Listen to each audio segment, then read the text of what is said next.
Hello everyone, welcome back to this new class. साथियों, आप सभी का स्वागत है इस नई क्लास में। बहुत ही इंपॉर्टेंट क्लास होने वाली है साथियों, फटाफट से जुड़िएगा आप सभी। इस क्लास में हम लोग बात करने वाले हैं जो पीवाई की शॉर्ट नोट्स हम क्लास चल रही थी, उसी सीरीज में आज हम बात करेंगे 2023 का जो पेपर हुआ था आर का प्रीलिम्स का, उसके शॉर्ट नोट्स की बात करेंगे। इस क्लास में हम लोग देखते हैं पूरे पीवाई क्यू, क्योंकि पीवाई क्यू इतना इम्पोर्टेंट है। यहाँ से हर साल जो है डायरेक्ट इनडायरेक्ट प्रश्न बनते ही बनते हैं। तो इस क्रम में हम लोग आज इस क्लास को देखेंगे। और इससे पहले ये बता दें कि आर ओ के लिए स्पेशल टेलीग्राम चैनल पे जीएस सक्सेस मंत्रा के नाम से है, उससे जुड़िए। वहाँ पे आपको कंप्लीट एक रिवीजन स्ट्रेटजी बताया फिर डेली टेलीग्राम पे बूस्टर सीरीज चलाया जा रहा है।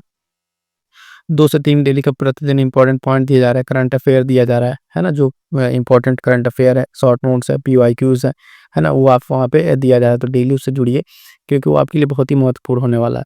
इसके पहले जो हम लोग क्लास किए थे शॉर्ट नोट्स को लेके, तो उसमें मेंस पेपर 2021 को सॉल्व किया था। और इस तरीके से हमारा टारगेट है, साथ ही ध्यान दीजिएगा, पिछले जितने 5 से 7 साल के जो इंपॉर्टेंट प्रीवियस ईयर पेपर हैं, उन सब का एक शॉर्ट नोट्स आपको प्रोवाइड करा जाए। और उसके नोट्स इतने इंपॉर्टेंट है कि वहाँ से हर बार डायरेक्ट इनडायरेक्ट प्रश्न बनते हैं, ठीक है। और आर ओ स्पेशल के लिए बता दें एक चीज़, ध्यान से सुनिए। यहाँ पे यूट्यूब के माध्यम पे ही आपको सारी क्लासेस मिलेंगी, ध्यान समझिए इस चीज़ को। यूपीपीएससी जो आर ओ एग्जाम्स है आपका, इसमें आपके यूट्यूब पे ये सारी क्लासेस आ रही हैं धीरे धीरे करके। तो बाकायदा आप लोग तैयार हो जाएगा मिशन सचिवालय के लिए। और इस एग्ज़ाम को करेक्ट करने के लिए जो भी रिक्वायरमेंट्स हैं, उन सबको हम लोग यहाँ पे कवर कराएंगे। सबसे पहली चीज़, तो मोस्ट इंपॉर्टेंट चीज़ में रहती है आपका करंट अफेयर। तो करंट अफेयर 2-3 तरीके से हम आपको करा रहे हैं। पहली चीज़ तो करंट अफेयर का रिवीजन और एमसीक्यू करा रहे हैं। उसके बाद हम आपको कराएंगे इसको मैगजीन से कंप्लीट। 2 तरीके से करेंगे, कहीं भी एक भी प्रश्न छूटने का इसमें कोई भी चांस नहीं रहेगा। उसके बाद से बता दें, इंपॉर्टेंट शॉर्ट नोट्स सीरीज चलेगी, जिसमें आपको कंप्लीट हैंड रिटन नोट्स रहेगा। अलग अलग टेस्ट सीरीज से, पीवाईक्यू से जो इंपॉर्टेंट टॉपिक्स होते हैं, उन सबसे ये चीज़ कवर कराया जाएगा, है ना। ये क्लासेस स्टार्ट होगी। और टेस्ट सीरीज आपका हिंदी, ठीक है। उसके साथ साथ पीवाईक्यूज, हिंदी में भी आपका पीवाईक्यूज पूरा कवर होगा, चाहे घटना चक्र हो या फिर कोई टेस्ट सीरीज हो, सबके सब कवर अप होगी। और जीएस, जीएस में भी पीवाईक्यूज, इसके शॉर्ट नोट्स आएंगे और टेस्ट सीरीज जो भी चल रही है। इतना सारा करने के बाद से हमें नहीं लगता कि कोई ऐसा पॉइंट होगा जो आपके एग्जाम तक बचेगा। साथियों, फटाफट से आप सभी लोग जुड़िएगा और अपने साथियों तक इसको शेयर कीजिएगा। वीडियो जितने लोग देख रहे हैं, एक बार से वीडियो को लाइक कर दीजिए और अपने साथियों तक शेयर कर दीजिएगा। आइए देखते हैं पहला पॉइंट क्या है यहाँ से, जो भी प्रश्न पूछे गए थे और उससे क्या शॉर्ट नोट्स बने हैं, उनको देखेंगे हम लोग। तो देखिएगा, पहला जो था स्टेटमेंट वाला प्रश्न था, इसमें संवाद कौमुदी, ठीक है। ये एक क्या है, तो इसके बारे में जानिए कि एक बंगाली साप्ताहिक समाचार पत्र था। इसका संपादक किसका नाम आता है इसमें, तो राजा राम मोहन राय का इसमें नाम आता है। और इसमें बात कही गई थी कि इसमें जो है विधवा जलाने की जो प्रथा है, उसकी निंदा की गई थी। प्रश्न आपका प्रीलिम्स में इस तरीके से पूछा था कि उसमें 2 स्टेटमेंट दिया था कि संवाद कौमुदी जो है उसके संपादक कौन है, पहला स्टेटमेंट। और दूसरा कहा था कि उसमें जो है इस तरह की जो विधवा प्रथा थी, उसको जलाने की प्रथा थी, उसकी निंदा की गई। तो 2 स्टेटमेंट करके था। ये इंपॉर्टेंट पॉइंट्स आपको ध्यान रखने हैं। फर्दर यहाँ से अगली बार अगर प्रश्न बने तो सिर्फ आपसे पूछ सकता है कि संवाद कौमुदी किससे संबंधित है या फिर ये क्या है ना, मिलान करने को दे सकता है। इस तरह की बातों जो पूछे जाने की संभावना है, वो आपको ध्यान में रखना है। अगला पॉइंट देखिएगा, तुलसीदास के बारे में पूछा, तो ये भी स्टेटमेंट वाला प्रश्न था। इनसे रिलेटेड है 2 पॉइंट कि तुलसीदास का पहले तो जानिए कि इनका जन्म जो है पूछा था। तो जन्म जो है बांदा जिले में इनका हुआ था, बांदा जिला प्रदेश आदि के राजापुर नामक ग्राम में हुआ था। ईस्वी लगभग 1532 ईस्वी थी।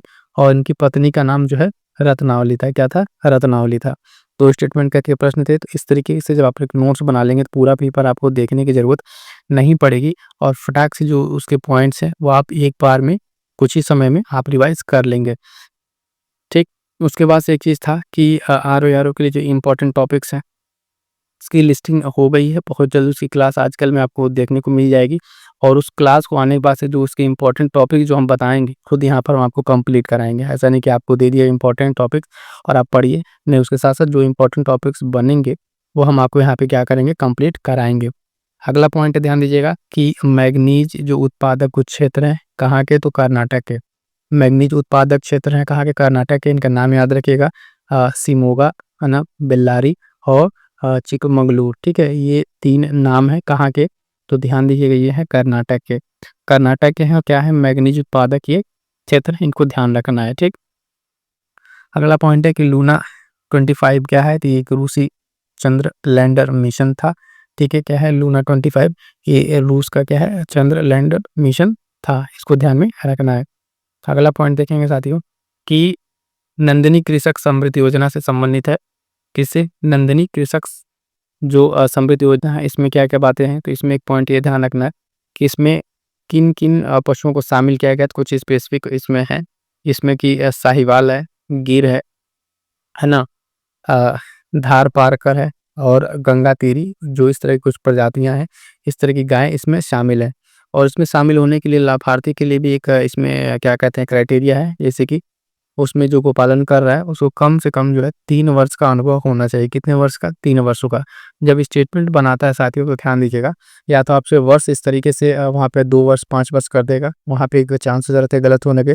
जब ये कोई स्पीसीज यहाँ पे जो प्रजाति का नाम देगा, तो इसमें या तो कह देगा सभी प्रजातियों के लिए है, या फिर केवल करके कुछ जब नाम देता है तो नाम को आपको क्या करना ध्यान में रखना है। इस तरह के जब स्कीम के प्रश्न आते हैं, एक पॉइंट बता दें, तो उसमें 2-3 चीज़ ध्यान रखिएगा। जब भी कोई योजना आए तो उससे उसका पहले तो लाभार्थी कौन है ना, और उस योजना का जो अगर कुछ क्राइटेरिया है तो क्राइटेरिया याद रखिएगा, वहीं से स्टेटमेंट वाले प्रश्न आपको देखने को मिलेंगे। अगला पॉइंट क्या है कि सिराजे हिंद के नाम से किसको जाना जाता है, तो आप सभी जानते हैं जौनपुर को जाना जाता है सिराजे हिंद के नाम से। और यह जो है इस तरीके के इसको नाम क्यों मिला, तो आप देखेंगे शर की काल में जो है शिक्षा के महान केंद्र के रूप में ये विख्यात था। किस काल में? शर की काल में। उस समय अगर हम बात करेंगे तो शासक कौन था, तो इब्राहिम शाह शर्की।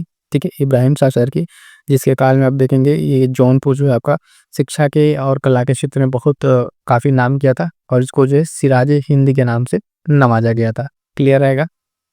आगे बढ़ेंगे, देखेंगे अगला पॉइंट।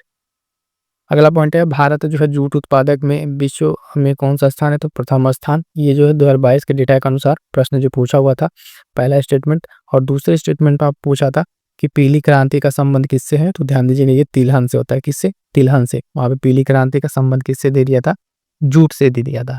ध्यान दीजिएगा कि अब दो प्रीलिम्स के पेपर बन रहे हैं, उसके लिए क्या है कि लोग लग रहा है कुछ ज़्यादा डायनेमिक हो गया है या बहुत ज़्यादा डिटेल हो। उसमें ये है कि छोटे-छोटे जो पॉइंट्स हैं, जो पहले आपको वन लाइनर पूछे जाते हैं, वो उन वन लाइनर को क्या करके मिक्स करके क्या कर दिया है आपको स्टेटमेंट वाला। अब 2 स्टेटमेंट जब आपको एक साथ आएँगे तभी जाकर आप प्रश्न कर पाएँगे। जैसे कि इस प्रश्न को अगर आप देखें, तो एक तो पहले कोई जूट उत्पादक अगर आपसे सिंपल वन लाइनर रहता तो क्या पूछता कि जो जूट उत्पादक है उसमें भारत का रैंक बता दिए, प्रथम, द्वितीय, चतुर्थ करते से पूछ लेता। ठीक है? दूसरा क्या पूछ लिया कि जो पीली क्रांति है, आप अलग से कुछ क्रांति पढ़ते हैं, इंपॉर्टेंट क्रांति पढ़ते हैं, तो उसमें 5-7 क्रांतियाँ हैं, जो बहुत महत्वपूर्ण है, अलग-अलग नाम से हैं, वो आप सबने पढ़ रखा है। तो यहाँ पे दिया था कि पीली क्रांति का संबंध जो है किसी जूट उत्पादक से, तो बिल्कुल नहीं था, तो वाला स्टेटमेंट गलत हो जाता। लेकिन जो इसके पॉइंट्स हैं, वो पॉइंट्स हम आपको यहाँ पे शॉर्ट नोट्स के रूप में दिला दे रहे हैं। तो ये चीज़ आपको ध्यान रखना है कि देखिए पीली क्रांति, तिलहन, और ये जो डेटा है जूट उत्पादक में विश्व में प्रथम, ये 2022 के अकॉर्डिंग है। जब जब तक एग्जाम होगा, नया डेटा आ जाएगा तो उसको आप लोग अपडेट कर लीजिएगा। अगला पॉइंट है देखिएगा कि गुप्तकालीन प्रशासनिक विभाजन। अच्छा, कई लोग को लगता हो कि शॉर्ट नोट्स क्या है, कितना इंपॉर्टेंट है कि नहीं है। तो जो लोग अभी यूपी पीसीएस प्री का एग्जाम दिए हैं, ठीक है, उससे पहले हमने एक पीवाईक्यू का और टेस्ट सीरीज का शॉर्ट नोट्स का वीडियो करा था, लिंक डिस्क्रिप्शन में दे देंगे या चैनल में विजिट करेंगे तो वो आपको मिल जाएगा। 4 से 5 घंटे क्लास है, सीधे सीधे उससे 50 से 60 प्रश्न। ठीक है, डायरेक्ट अगर मिला लें तो 70 से 75 प्रश्न आपको वहाँ से देखने को मिलेंगे, सिर्फ उस क्लास से, एक क्लास है, क्योंकि उसमें जो इस तरीके के सारे पॉइंट्स बार बार आपके गलत होते छोटे छोटे, उनका कंप्लीट कंपाइलेशन था। जो साथी नए फटाक से जुड़ जाइएगा, और उसका नोट टेलीग्राम पर है, जाकर वहाँ पिन मैसेज देकर उसको नोट्स को डाउनलोड कर लीजिएगा। उसके साथ साथ करंट अफेयर बताएं, करंट अफेयर के लिए कंप्लीट तैयारी आप लोगों के लिए चली रही है, इसमें मैगजीन को कवर किया जा रहा है। उसके साथ साथ आप देखेंगे मैगजीन के साथ साथ एमसीक्यू और शॉर्ट नोट्स वाली क्लास बहुत जल्द आएगी। जो लास्ट में हम रिवीजन कराते हैं वो बहुत इंपॉर्टेंट है। इस बार भी पीसीएस में आप देखेंगे वहाँ से तो लगभग 25 से 30 प्रश्न है। ठीक है, तो इस तरीके से प्रश्न वहाँ पे थे। तो जो लोग जुड़े हुए हैं, लगातार बने हुए हैं, उनके लिए काफ़ी फायदा होने वाला है, क्योंकि आर का कंप्लीट पिछली बार से बेहतर इस बार प्रयास किया जा रहा है, और कुछ नए तरीके से शॉर्ट नोट्स, है ना, करंट अफेयर और बाकी जो और भी टेस्ट सीरीज है, उन सब के माध्यम से तैयारी को और कंप्लीट कराने का प्रयास किया जा रहा है। तो जुड़िएगा, एक भी वीडियो मिस ना कीजिएगा जो भी चैनल पर आ रहा है। चलिएगा, तो एक इसमें था ये भी जो उसमें अपने नोट्स में मेंशन है, ये गुप्तकालीन प्रशासनिक विभाजन जो है किस तरीके से था, तो उसमें आपको क्रोनोलॉजिकल ऑर्डर में कई बार अरेंज करने को पूछता है। तो वो चीज़ आपको ध्यान देना है। जैसे कि एक राष्ट्र है, ठीक है, सबसे ऊपर क्या आएगा आपका राष्ट्र, उसके बाद से आप देखेंगे इसमें ये प्रशासनिक इकाई है, उसके बाद से आता है आपका देश या भुक्ति, क्या आता है, देश या भुक्ति आता है, फिर आएगा आपका विषय, क्या आएगा विषय, उसके नीचे विधि, फिर ग्राम, तो ये सबसे छोटी इकाई ग्राम होगी। और ये सब क्या है, तो आप देखेंगे प्रांतीय प्रशासन का एक क्या है, क्रम है। और उसके सामने अगर आप देखें राष्ट्र क्या होता था, तो अपने आप में सम्राट राष्ट्र होता था।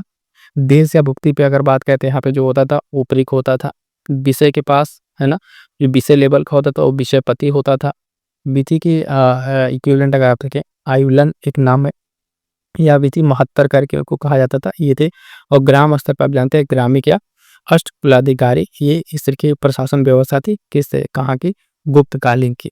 तो देखिएगा इंपॉर्टेंट जब एंशिएंट में आप जाएंगे तो जो प्रशासनिक शब्दावलियां हैं, है ना, कुछ महत्वपूर्ण पुस्तकें हैं, और उसके साथ साथ क्या जो बदलाव हुआ था एक का एक उससे आप डायनेस्टी से दूसरी डायनेस्टी में जा रहे हैं, क्या कुछ नया हुआ था, वो पॉइंट्स अगर आप ध्यान रखते हैं तो आपके एंशिएंट के प्रश्न गलत नहीं होंगे।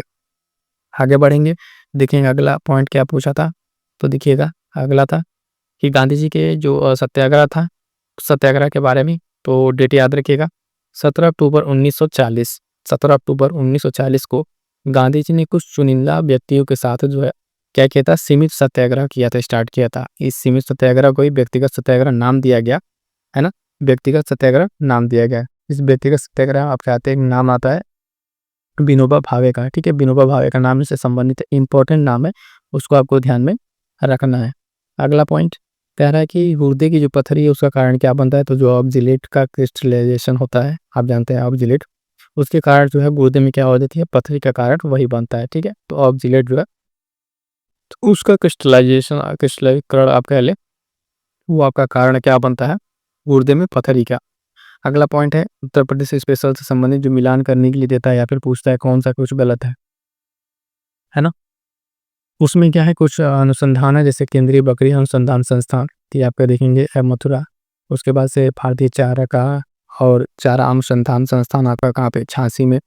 राष्ट्रीय कृषि उपयोगी जो सूक्ष्म जीव ब्यूरो है आपका मऊ में, ये उत्तर प्रदेश स्पेशल का है। जो प्रमुख संस्थान या अनुसंधान केंद्र है, उससे एक प्रश्न आपको हर बार देखने को मिलता है।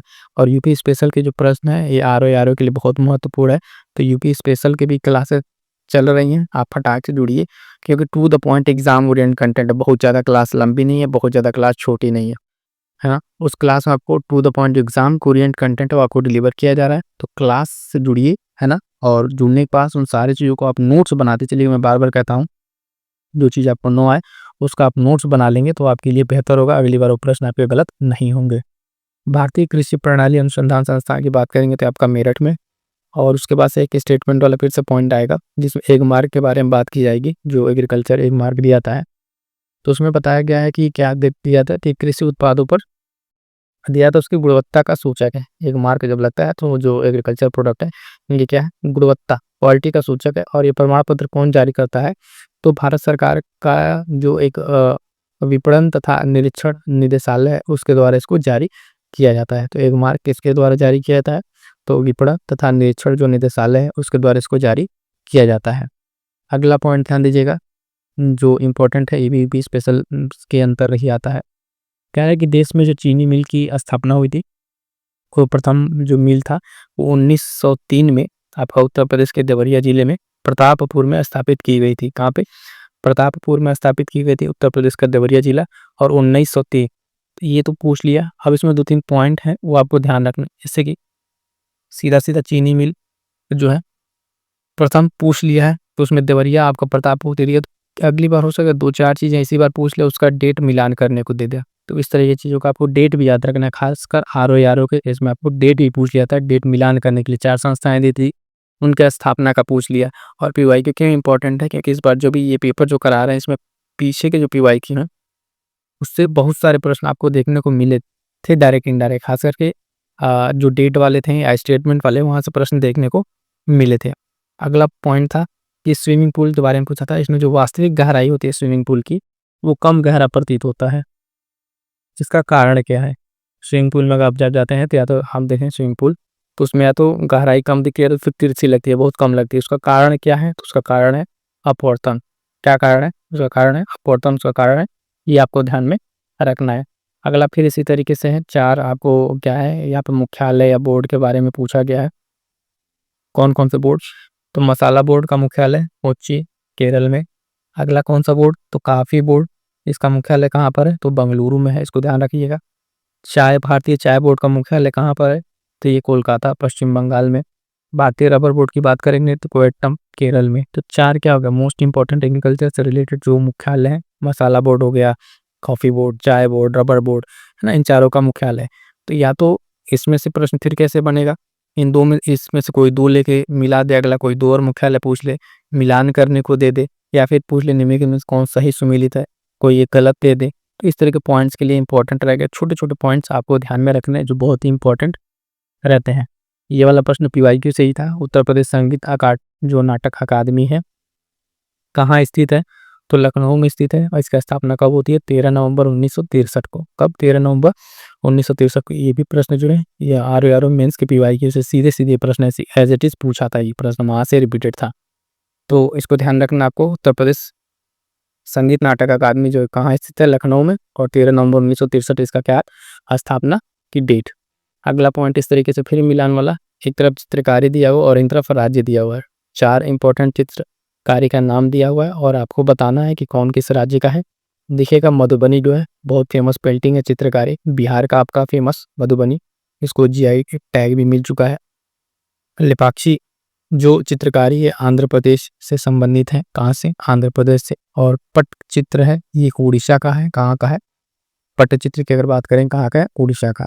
वारली की अगर बात करेंगे तो महाराष्ट्र का ये पेंटिंग है वारली। तो बहुत ही इंपॉर्टेंट है, इसको ध्यान में रखिएगा। मे भी यहाँ से 1-2 अगली बार में किसी और स्टेटमेंट के तौर पे आपसे पूछ ले, तो चीज़ ध्यान रखिएगा। उस टाइम पे गाजा पट्टी से संबंधित पूछा था, इसकी सीमा किससे किससे लगती है ना? इजराइल, हमास और गाजा पट्टी वाला जो अभी कॉन्फ्लिक्ट था, तो उसमें देखिए इसकी सीमा जो है मिस्र, इजराइल, है ना? और एक तरफ से भूमध्य सागर से लगती है।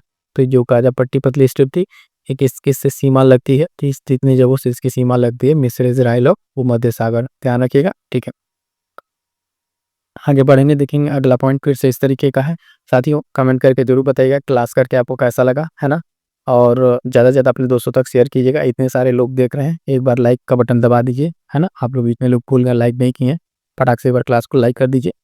आगे बढ़ेंगे, देखेंगे इसमें पूछा है तेल शोधनशाला और राज्य, इसी तरीके से फिर मिलान वाला।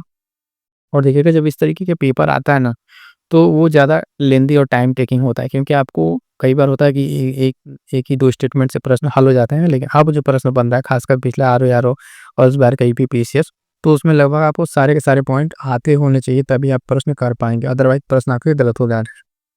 तेल शोधनशाला देखिए बरौनी की अगर बात करें तो ये आप जानते हैं कहाँ पर है? बिहार में है बरौनी तेल शोधनशाला। और बोंगाई गाँव ये भी इंपॉर्टेंट है, कहाँ का है? तो असम का है। और एक ये तेल शोधन जो क्षेत्र है कौन, क्या नाम है इसका? बीना। बीना पर कहाँ पड़ेगा? मध्य प्रदेश में। और कोयली आपका कहाँ पे? गुजरात में। कहाँ पे? गुजरात में आपका पड़ेगा, ये भी आपको ध्यान में रखना है, ठीक। आगे बढ़ेंगे, देखेंगे अगला पॉइंट। एक किताब है मीराते सिकंदरी, ठीक है, मीराते सिकंदरी, इसमें बात की गई थी, स्टेटमेंट वाला प्रश्न था। तो इस पुस्तक में जो है बात की गई किसके बारे में? तो सुल्तान महमूद खेड़ा, ठीक है, सुल्तान महमूद खेड़ा के बारे में बात की गई, उसके राज्य का इसमें वर्णन है। और ये कहाँ का था? तो गुजरात का था, ठीक है। सुल्तान महमूद खेड़ा कहाँ का था? तो गुजरात का था। और एक पॉइंट और इसमें जो मेंशन है कि इसमें जो है व्यापारिक जो मार्ग थे, है ना, जो आप देखें व्यापारिक मार्ग, उनकी सुरक्षा का जो है उचित प्रबंधन का भी पढ़ाना, मतलब इसमें बताया गया है कि जो व्यापारिक मार्ग थे उसकी किस तरीके से सुरक्षा का भी एक प्रबंध होता था उस टाइम पे। तो ये किताब से रिलेटेड और ये 2 पॉइंट आपको ध्यान में रखना है। अगली बार सुल्तान महमूद खेड़ा से संबंधित कोई पॉइंट पूछ ले, कहाँ का शासक था या फिर किस तरीके से पुस्तक से संबंधित है, किसके बारे में बताया गया है, तो इस तरह के प्रश्न बनते ही चले जाते हैं। आगे बढ़िएगा, देखेंगे अगला पॉइंट साइमन कमीशन के बारे में। देखिए कितना सिंपल, साइमन कमीशन सबने पढ़ रखा था, बहुत सारे लोगों का ये प्रश्न गलत हुआ था। साइमन कमीशन इसने जो है 2 बार भारत का दौरा किया। पहला दौरा जो है आप देखिएगा 2 फरवरी से 31 मार्च 1928 तक, ठीक है। Simon commission, Simon go back के नारे लगे, 1928 का वाला आपको याद ही होगा, ठीक। और दूसरा बार जो इसका दौरा था, दूसरा बार यही वाला, इसमें उसने स्टेटमेंट में गलत दिया था। 11 अक्टूबर 1928 से 13 अप्रैल 1929 तक का ये दूसरा दौरा था किसका? साइमन कमीशन का। तो ये 2 दौरा आप याद रखिएगा। है ना। एक तो दोनों का 1928 में कंप्लीट हुआ, फरवरी से मार्च के बीच में। दूसरा जो है 28 से लेके 29 तक जा रहा है, यानी आपका अक्टूबर से इधर अप्रैल तक के बीच में इसका दूसरा दौरा रह रहा है साइमन कमीशन का। आगे बढ़ेंगे, देखेंगे अगला पॉइंट। अगला पॉइंट क्या कह रहा है, तो ध्यान से देखिएगा। इसमें है कि मंगलयान के बारे में। मंगलयान कौन, क्या आप देखेंगे इसरो के द्वारा जो लॉन्च हुआ था, इसको मार्स आर्बिटर मिशन भी कहा जाता है। और इसको कब लॉन्च किया गया था, तो नवंबर 2013 में। कब, नवंबर 2013 में लॉन्च किया गया था। किस व्हीकल से, तो PSLV जो है C-25 के द्वारा इसको लॉन्च किया गया था। ये पॉइंट आपको ध्यान में रखना है। अगला पॉइंट इसी तरीके से मोस्ट इंपॉर्टेंट, जो मिनीमाता या मीनामाटा रोग आप कह ले, ये किसके कारण होता है, तो ये मरकरी प्रदूषित जो जल है ना, मरकरी पोल्यूटेड जो वाटर रहता है उससे ये होता है। और प्रभाव कहाँ डालता है ये, तो आप देखिएगा ये तंत्रिका तंत्र को फेल कर देता है। क्या करेगा, तंत्रिका तंत्र को प्रभावित करेगा। सबसे पहले ये कहाँ देखने को मिला था, तो जापान में देखने को मिला था। ठीक है, मिनामाता रोग या मिनीमाटा रोग आप देखेंगे किससे, मरकरी से ये होता है। ठीक, अगला प्रश्न इसी तरीके से पॉइंट देखेंगे लाल मिट्टी के बारे में। तो 2-3 बातें हैं यहाँ पे, सारा आप एक जगह देख लीजिए। पहली चीज, जो लाल मिट्टी इसका रंग आप देखिएगा, ये जो लौह तत्व है यानी आयरन जो एलिमेंट है, उसके हाई परसेंटेज के कारण न होके उसका जो है व्यापक प्रसार के कारण होता है। ये स्टेटमेंट इस तरीके से बनाया था कि उसका जो कुछ प्रतिशतता है उसके बजाय इससे उसके व्यापक प्रसार के कारण होता है। और इसमें क्या क्या चीज़ें पाई जाती हैं लाल मिट्टी में, तो आप देखिएगा सबसे ज़्यादा पहले तो इसमें जो अधिकता होती है ये पोटास की अधिकता होती है। और कुछ चीज़ें हैं जो इसमें नहीं पाई जाती हैं, जैसे नाइट्रोजन, मैग्नीशियम या ह्यूमस। तो नहीं के बराबर कह लीजिए, या फिर ऐसे कह लीजिए इसकी कमी होती है। तो जनरली स्टेटमेंट कमी करके ही पूछता है कि किस में अधिकता नहीं होती है। किसमें आप देखेंगे नाइट्रोजन, मैग्नीशियम। वैसे तो पाने का उसमें जो अगर उपलब्धता देखें तो कुछ ना कुछ अमाउंट का रहता है, लेकिन उसकी कमी कह लीजिए, बेहतर ये होगा कमी कहिए। तो नाइट्रोजन, मैग्नीशियम और ह्यूमस, इसकी कमी होती है किसमें, लाल मिट्टी में। लेकिन अगर बात करें अधिकता किसकी है, तो पोटास की। लाल मिट्टी में अधिकता किसकी है, तो पोटास की अधिकता है, कि आपको ध्यान में रखना है। अगला पॉइंट सीधे सीधे कि कलकत्ता जो निगम अधिनियम है, कलकत्ता जो निगम अधिनियम, इसकी घोषणा कब होती है और किसके काल में होती है। तो ध्यान रखिएगा, इसकी घोषणा जो है 1899 में लॉर्ड कर्जन के समय में होती है। किसके, लॉर्ड कर्जन के समय में। इसी तरीके से ध्यान दीजिएगा कि इंपॉर्टेंट वीडियो है, देख जरूर लीजिएगा। इम्पोर्टेंट वायसराय गवर्नर जनरल है ना, इससे संबंधित सारा उसका कंप्लीट एक जगह एक ही क्लास में वो इम्पोर्टेंट टॉपिक्स के नाम से आपको मिल जाएगा। देखिएगा चैनल पर विजिट करके, बहुत इंपॉर्टेंट क्लास है। वहाँ से आपको सिर्फ एक वीडियो से 1 से 2 प्रश्न आपको देखने को मिल जाएंगे। इस तरीके का कंटेंट आपको पूरे चैनल पर प्रोवाइड कराया जा रहा है, तो जुड़ना ना भूलिएगा साथियों। बहुत ही शानदार चीज़ें हैं, आपके सफलता में ये काफ़ी सहयोग करेंगे सारे के सारा कंटेंट आपको। महान्यायवादी के बारे में पूछा था, जिस अटॉर्नी जनरल, सबसे पहले जानिए इसको क्या इसका कॉन्स्टिट्यूशनल संवैधानिक प्रावधान है। तो अनुच्छेद 76 में इनका प्रावधान है महान्यायवादी का। इनको जो है संसद सदस्य का जो विशेष अधिकार नहीं है, मतलब ये बैठ सकते हैं, सुन सकते हैं बैठ के, ठीक है, संसद में। लेकिन जो विशेष अधिकार की बात आ रही, वोटिंग की बात आएगी, तो वहाँ पे इनको वोटिंग का राइट नहीं है। दूसरी चीज़ कि किसके प्रसाद पर्यंत अपना पद धारण करते हैं, तो राष्ट्रपति के प्रसाद पर्यंत और धारण करते हैं। प्रश्न जब पूछा था तो वहाँ पे दिया था कि प्रधानमंत्री के प्रसाद पर्यंत अपना पद धारण करते हैं। तो इस तरीके से इसके बारे में इतना सारा पॉइंट्स आपको ध्यान में रखना है। आगे बढ़ेंगे, चलिएगा देखेंगे अगला पॉइंट। 2 पॉइंट यहाँ देखिए बहुत इंपॉर्टेंट है। वन्य जीव संरक्षण अधिनियम 1972, सीधे सीधे डेट याद रखिए। प्रोजेक्ट एलिफेंट 1992, ठीक है। और इसके साथ साथ 2 अन्य इंपॉर्टेंट चीज़ें हैं जो भी इस तरीके से पर्यावरण संबंधित डेट है, वो भी आपको ध्यान में रखना है, क्योंकि वहाँ से प्रश्न आपको देखने को मिलते हैं। अगला स्टेटमेंट वाला प्रश्न था, तो ध्यान दीजिएगा, इसको बताया कैसे कि हिमालय जो क्षेत्र है उसका जो दक्षिणी ढलान है, ठीक है, हिमालय क्षेत्र का क्या है, दक्षिणी ढलान, वो जो है उत्तरी ढलान की तुलना में वहाँ पे वर्षा और सूर्यताप दोनों ही अधिक प्राप्त होते हैं। अगर आप बात करें जो ढलान उत्तरी और दक्षिणी की, ठीक है, तो किधर कह रहा है, दक्षिणी ढलान पर आप देखेंगे सूर्यताप और वर्षा ये दोनों को दोनों अधिक प्राप्त होते हैं।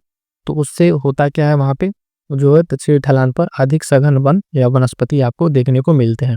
तो ये कथन कारण वाला प्रश्न था, तो उसमें ध्यान रखिएगा हिमालय का जो दक्षिणी ढलान है उस पर अधिक सूर्यताप और वर्षा प्राप्त होती है, तो इसके कारण वहाँ पे क्या है, अधिक सघन वन देखने को मिलता है।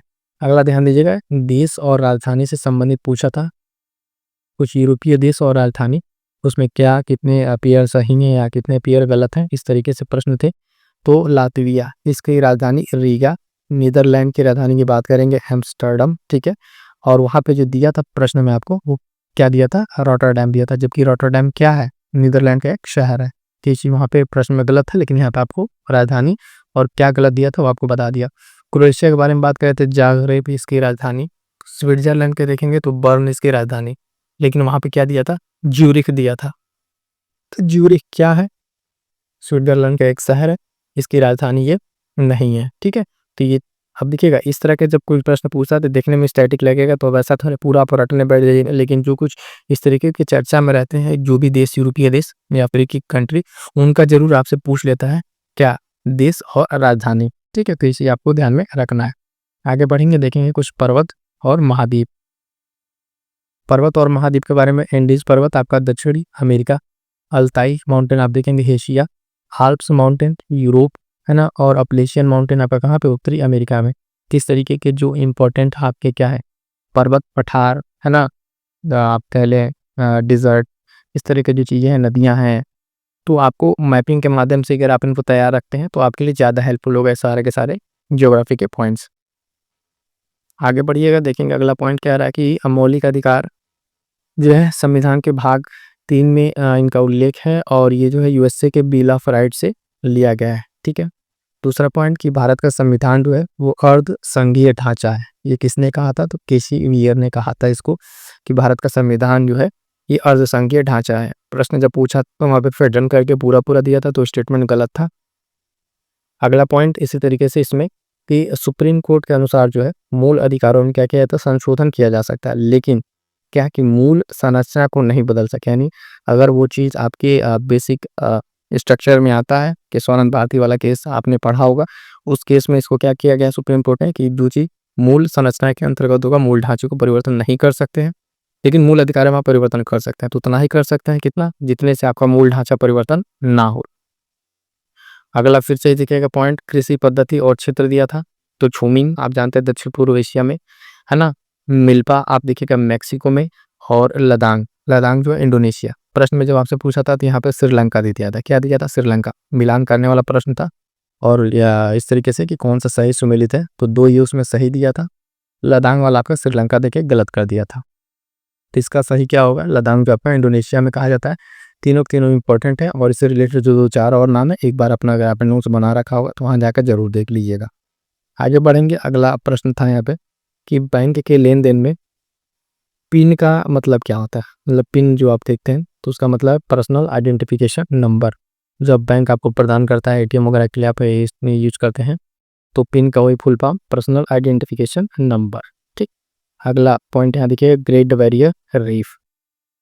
ग्रेट बैरियर रीफ से क्या संबंधित है, तो देखिएगा ऑस्ट्रेलिया के उत्तर पूर्वी तट पर ये स्थित है, और इसकी लंबाई जो है, लंबाई इसकी जो है आप देखेंगे 2500 ये 2300 के आसपास है, इन 2500 किलोमीटर का अंदर ही है, लगभग 2300 किलोमीटर के आसपास है, ठीक है, इसको ध्यान रखिएगा।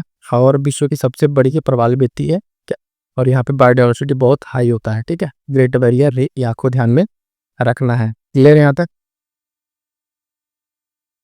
ये साथियों इस क्लास में इतना ही, और उसके आगे का जो प्रश्न है हम लोग नेक्स्ट क्लास में डिस्कस करेंगे। और ये कुछ इंपॉर्टेंट क्लास हैं, आप देखिए जैसे गवर्नर जनरल वाला जो हमने आपको बताया, और ये इंपॉर्टेंट मैराथन क्लास आप सर्च करके देख लीजिएगा, चैनल पर अवेलेबल यूपी स्पेशल का मैराथन क्लास है, बहुत ही महत्वपूर्ण क्लास है, आपके लिए हेल्पफुल होगा। और जिस क्लास की हम बात कर रहे थे जिससे डायरेक्ट यूपी पीसीएस में प्रश्न आया था प्रीलिम्स में, वो इस तरीके से ये क्लास होगी, है ना। आर ओ बीपीएस सबके लिए शॉर्ट नोट्स था, सीधे सीधे प्रश्न था। हम लोग तो एक्सपेक्ट कर रहे थे 20 से 25 प्रश्न, लेकिन इससे ज़्यादा ही प्रश्न यहाँ से आपको देखने को मिला था। क्लास कैसी लगी साथियों जरूर बताइएगा, जो आपका फीडबैक है बताते रहिएगा, और चैनल से नहीं जुड़े बना के जुड़िएगा, साथ ही तक शेयर कीजिएगा, और खूब लग के मेहनत कीजिए, रिवीजन करते रहिए, प्रैक्टिस करते रहिए। 2 चीज़ एकदम प्रॉपर करेंगे तो आपका सिलेक्शन इस बार एकदम पक्का, ठीक है। चलिए मिलते हैं किस नेक्स्ट क्लास में, तब तक के लिए थैंक यू सो मच।